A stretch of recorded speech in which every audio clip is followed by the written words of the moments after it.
الحمد للہ وکفا والصلاة والسلام علی عباده الذین اصطفى اما بعد فقد قال اللہ تبارک وتعالی كما ورد فی سورة العنکبوت اعوذ باللہ من الشیطان الرجیم بسم اللہ الرحمن الرحیم کل نفس ذائقۃ الموت ثم الینا ترجعون وقال عز وجل كما ورد في سورة ياسين ومن نعمره ننكسه في الخلق افلا يعقلون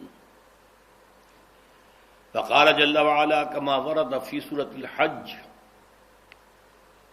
ومنكم من يتوفى ومنكم من يرد إلى أرذل العمر لكي لا يعلم من بعد علم شيئا صدق الله العظيم رب اشرح لي صدري ويسر لي أمري واحلل عقدة من لساني يفقهوا قولي اللهم ربنا ألهمنا رشدنا واعصمنا من شرور أنفسنا اللهم أرنا الحق حقا وارزقنا اتباعه وأرنا الباطل باطلا وارزقنا اجتنابه اللهم وفقنا لما تحب وترضى وتقبل منا فإنك خير المتقبلين آمين يا رب العالمين 4 ماہ سے زائد عرصے کے بعد اس آڈیٹوریم میں داخلہ نصیب ہوا ہے۔ 2 ہفتے قبل جب میں نے اس کا ارادہ کیا تھا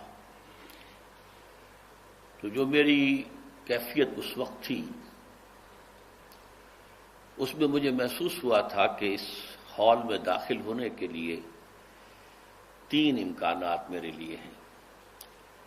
اس سے پہلے واکر کی مدد سے ہموار زمین پر تو میں چل رہا تھا کافی دنوں سے اپنی اکیڈمی کے اندر، لیکن سیڑھی کا چڑھنا یہ میرے لیے ابھی ناقابل تصور تھا۔ بہرحال خیال یہ تھا کہ 3 میں سے ایک صورت ہوگی، یا تو کسی پہلوان کی پیٹھ پر سوار ہو کر، اس لیے کہ یہ ہوا ہے تاریخ میں اور ہماری قریب کی تاریخ میں۔ مولانا محمد زکریا شیخ الحدیث رحمۃ اللہ علیہ وہ دونوں ٹانگوں سے معذور ہو گئے تھے۔ اب ان کا جو سفر ہوتا تھا وہ ایک نوجوان اچھا تنومند ان کے ساتھیوں میں سے، وہ بھی مولوی ہی ہوتا تھا، وہ انہیں اپنے کندھے پر سوار کر، کندھے پر نہیں پیٹھ پر سوار کر کے اور ادھر سے ادھر لے کر جاتا تھا۔ حال ہی میں مجھے ایک واقعہ سنایا ہے ہمارے شیخ رحیم الدین صاحب نے کہ وہ ملنے آئے تھے مولانا مفتی محمد شفیع صاحب سے رحمۃ اللہ علیہ، تو وہاں انہوں نے کہا کہ مولانا حضرت مفتی صاحب، جب تک میری ٹانگیں سلامت تھی میں نے سفر بہت کم کیا، اب جب کہ میں دونوں ٹانگوں سے معذور ہو چکا ہوں تو میں پوری دنیا گھوم رہا ہوں۔ گھومنے کی شکل یہی تھی، میں نے خود اپنی آنکھوں سے دیکھا، وہ خاصے دہیم شہیم تھے، معمولی اکیرے بدن کے آدمی نہیں تھے، دوہرے بدن کے آدمی تھے، لیکن بہرحال ایک جوان تھا تنومند جو ان کا ساتھی تھا، وہ رہتا تھا ہر وقت ساتھ۔ میں نے اپنی آنکھوں سے دیکھا کہ ہوائی جہاز کی سیڑھی چڑھ رہا ہے وہ شخص مولانا زکریا کو اپنی پیٹھ پر لیے ہوئے، جیسے کبھی بچوں کو ہم سوار کیا کرتے تھے اپنی پیٹھ پر۔ تو ایک امکانی صورت تو یہ تھی۔ دوسری امکانی صورت یہ تھی کہ 3-4 افراد کرسی پر مجھے بٹھا کر اور کرسی اٹھا کر سیڑھی چڑھیں، جیسے ابھی کچھ لوگوں نے دیکھا ہوگا کہ میں اسٹیج پر جو آیا ہوں تو 3-4 حضرات نے کرسی اٹھا کر اوپر رکھی، کیونکہ ان سیڑھیوں کے ساتھ کوئی ریلنگ نہیں ہے، ورنہ شاید میں چڑھ جاتا ہاتھ کے سہارے سے۔ تیسری خواہش ہوتی تھی، لیکن اس کے بظاہر امکان نظر نہیں آ رہے تھے کہ میں لفٹ کے ذریعے ہی سے اوپر پہنچ جاؤں۔ بہرحال اب سے کوئی 1 ہفتہ پہلے وہ جو پروگرام میرا تھا اور وہ پھر منسوخ ہو گیا تھا. یہاں پر درس ہوا تھا صرف عزیزم ڈاکٹر عارف رشید کا. اس کے فوراً بعد مجھے کچھ اپنے جسم میں توانائی اور اپنے ارادے میں اعتماد محسوس ہوا کہ میں سیڑھی چڑھ سکتا ہوں اگر اس رائز زیادہ نہ ہو.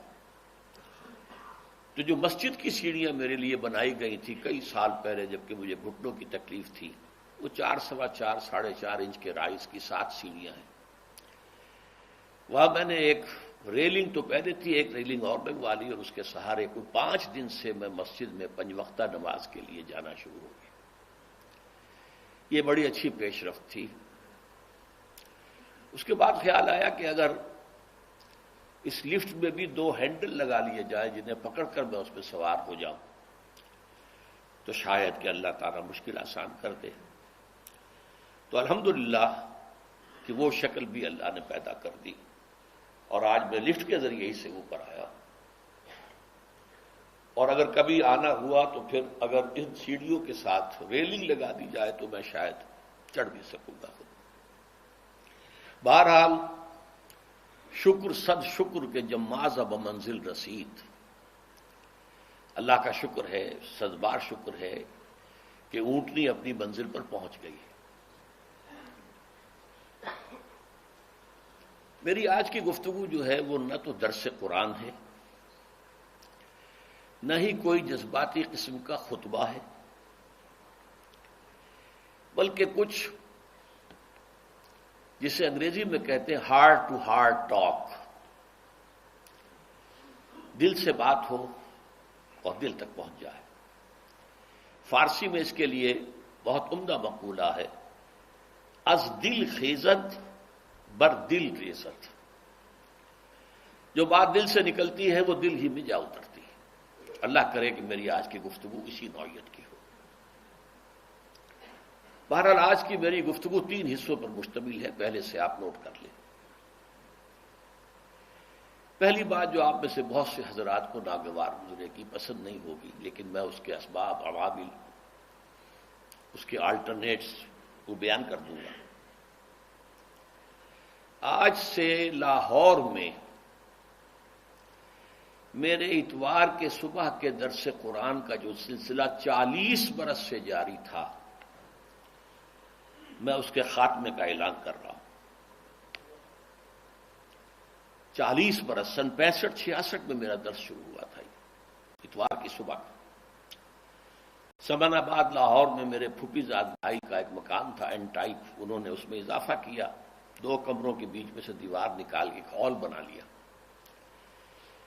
میں 65 میں لاہور منتقل ہوا تھا. میں نے جا کے وہ دیکھا، میں نے کہا یہاں تو درس قرآن ہونا چاہیے. 50 آدمیوں کی بیٹھنے کی اس میں گنجائش تھی. بس درس شروع ہو گیا. پھر سمن آباد کے لوگوں کے طرف جو آنا شروع ہوا، دالان بھرا، باہر کا پارک بھرا، گراسی پلاٹ چھوٹا سا تھا. پھر دعوت آئی کہ مسجد، جامع مسجد خضرا، اس میں آپ درس دیں. وہ میرا درس وہاں شروع ہوا.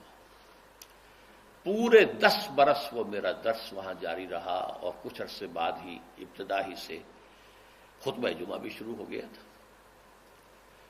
اس درس میں جو لوگوں کی شمولیت ہوئی، جس حساب سے اندازہ ہوا کہ لاہور کے کونے کونے سے لوگ آ رہے ہیں، اور سمن آباد جو ہے اس کے لیے جو راستے اپروچ ہیں ان میں بڑے باٹل نیک ہیں، بڑا مشکل ہوتا ہے. اس راستے اپروچ کے ہیں لاہور سے دونوں بہت ہی، یہاں پہ ٹریفک بلاکس. تو پھر وہ درس منتقل ہو گیا مسجد شہداء، مرکزی مسجد لاہور کی. اس میں کئی سال وہاں چلا. پھر یہ کہ وہ درس خاص طور پر جب جمعے کی تعطیل ہو گئی تو اب ذرا بھاری ہوا کہ جمعہ بھی ہو، اس میں بھی خطاب ہو اور صبح درس بھی ہو. تو اسے پھر میں نے منتقل کیا مسجد دارالسلام باغ جناح میں.